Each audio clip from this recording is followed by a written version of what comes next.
For the first time ever, Japan's prime minister will visit the Pearl Harbor Memorial. Tomorrow marks 75 years since the Japanese bombed Pearl Harbor, claiming more than 2,000 lives. Among the survivors who will be in Hawaii to remember that day is a Colorado man. As Mitch Jelniker reports, he is one of only 5 living survivors from the USS Arizona.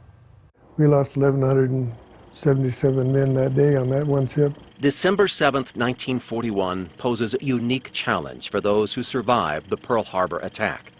They don't want anyone to forget about what happened that day, but find it painful to talk about. I lost a lot of friends that day. Don Stratton was just 19 years old, a seaman first class who had just finished breakfast aboard the battleship USS Arizona when out of nowhere, Japanese planes swooped in. We could see the pilots and they waved and everything. And Don immediately tried to help direct the return fire. that's the port anti-aircraft director right there, and that's the starboard. Well, this is the port side, and right there where that man is where I was at. But docked alongside a maintenance ship, the USS Arizona was hemmed in. We couldn't shoot at the ones on that side and the torpedo planes because the vessel was in the way.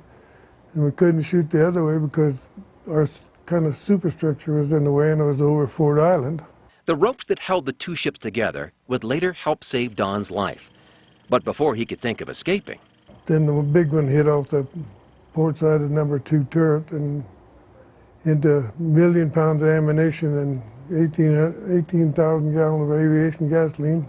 And all of this from here to there was blown off. the resulting fireball engulfed the sailors. 70% of my body burnt.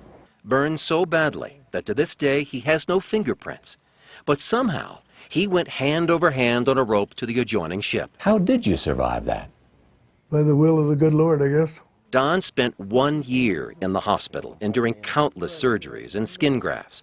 When he finally got out, he did the unthinkable. He re-enlisted. He served out World War II with the Navy in the South Pacific.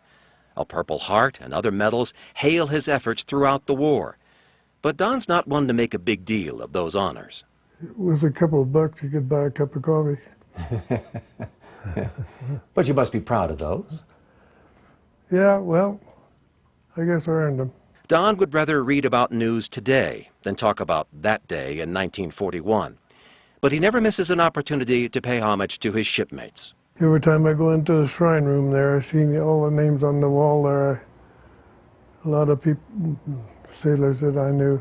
What do you hope people will remember about that day? Well, remember that we weren't very vigilant. Don's account of that fateful day is the subject of a new book called All the Gallant Men.